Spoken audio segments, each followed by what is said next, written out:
Bonjour Catherine. Bonjour à tous les deux, bonjour Mélanie. Bonjour Catherine. Alors aujourd'hui, on va tenter de répondre à la question de Jade. Je vais vous la lire. Après 2 semaines de confinement, j'ai la tentation de rappeler mon ex. Je me retiens, mais je sens que je vais craquer dans les prochains jours. J'aimerais avoir votre avis car j'ai peur de faire une erreur. Que dois-je faire? Alors Catherine, qu'est-ce qui peut pousser Jade comme ça à vouloir reprendre contact avec son ex comme ça maintenant? Je crois que c'est... Alors là, il se trouve que c'est l'histoire avec l'ex, mais c'est au-delà des ex. C'est quand nous sommes comme ça dans une situation qui pose la question, alors bien sûr pas de la vie et de la mort pour tous, mais de la fin d'un temps ou d'un futur qui ne ressemble pas à ce que l'on a pu connaître. Peut-être que c'est un moment où on fait plus volontiers le bilan de ce qui a été important pour soi, des gens qui ont été importants pour soi, et donc l'ex peut en faire partie.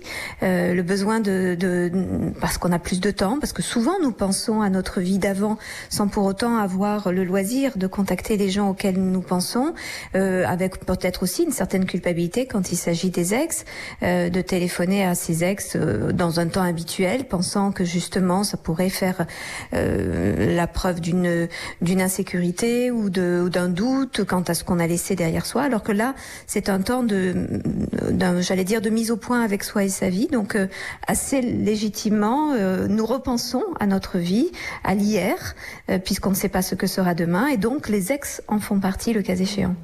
Alors, vous avez des explications qu'on comprend bien, mais c'est pas juste aussi parce qu'elle se sent seule finalement à cause du confinement. Elle ne précise pas si elle est confinée toute seule, mais ça a l'air. Elle manque peut-être tout simplement de présence et d'amour. Et puis tiens, il lui vient à l'esprit son ex, non? Je sais pas. Bien sûr, c'est très juste. Bien sûr que si dans sa situation, c'est être seule, effectivement, on se compte peut-être sur les doigts de la main les gens qui sont importants pour elle, et le besoin de tendresse, qui est un besoin absolument indispensable. Le besoin de compter pour quelqu'un est un besoin indispensable de l'être humain. Il ne suffit pas de compter pour nous-mêmes, on a besoin de se voir et de se sentir exister dans le désir et dans le regard des autres. Donc l'ex, c'est par définition celui auquel on peut penser en tout premier lieu. Jimmy Mohamed? Contacter son ex, c'est peut-être mieux que contacter son amant ou sa maîtresse, mais est-ce que on peut se dire que contacter son ex, ça peut être pas une si mauvaise chose, parce que désormais, comme on consomme un peu des relations au gré des sites de rencontres, et puis on peut se lasser un peu pour rien de quelqu'un, peut-être que renouer avec un ex avec qui on aurait rompu les liens trop facilement, c'est pas une si mauvaise idée en fait. Je trouve que c'est une jolie idée en tout cas, puisque là nous parlons d'un ex, mais je vois aussi des familles qui reprennent des liens, qui renouent des liens, alors que les relations se sont un petit peu abîmées à l'occasion de choses souvent très anecdotiques. Et bien comme vous dites très justement, Jimmy, je pense que plutôt que de chercher toujours dans la nouveauté, reconsidérer les relations que l'on a un peu maltraitées ou que l'on a rapidement soldées, c'est peut-être une façon assez intelligente de réfléchir nos liens aux autres, de ne pas succomber qu'à la consommation pour la consommation, mais vraiment à l'entretien des relations et à la créativité et à la construction permanente dans ces relations.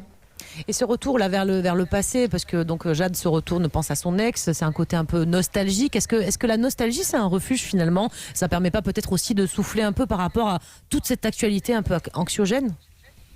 Oui, mais ceci étant, la nostalgie, il y a quelque chose d'un peu déprimé. On compte ce que l'on a perdu dans la nostalgie et on se sent exister par la souffrance, cette douce souffrance que représente l'état nostalgique. Donc, il y a quelque chose un peu comme quand, à certains moments, on se replonge dans les albums photos et on regarde ce qui était avec des sourires, beaucoup de gens qui avec des postent rires. des photos d'eux en ce moment sur Facebook. J'ai vu ça, des photos d'eux enfants, c'est comme un défi en ce moment.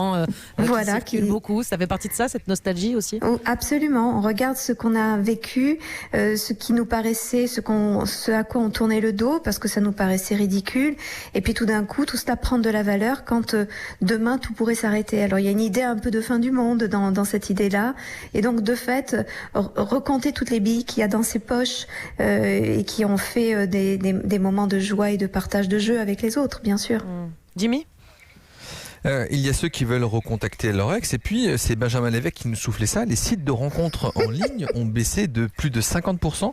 Donc en fait, on a des gens qui veulent renouer avec peut-être l'amour, et puis d'autres qui s'en éloignent. Comment expliquer cette différence de cap entre les deux? Parce que on ne sait pas où on va, donc il y a une idée complètement inconnue.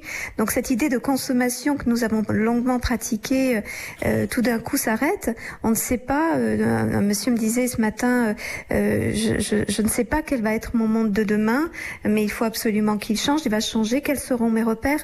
Donc de fait, on n'est pas tellement dans la conquête du lendemain, ce qui doit faire d'ailleurs frémir tous les métiers de commerce, parce que il va falloir aller répondre à un désir dont on ne sait pas encore ce qu'il sera pour le consommateur de demain, qui va de fait s'éloigner de ce que nous avons été.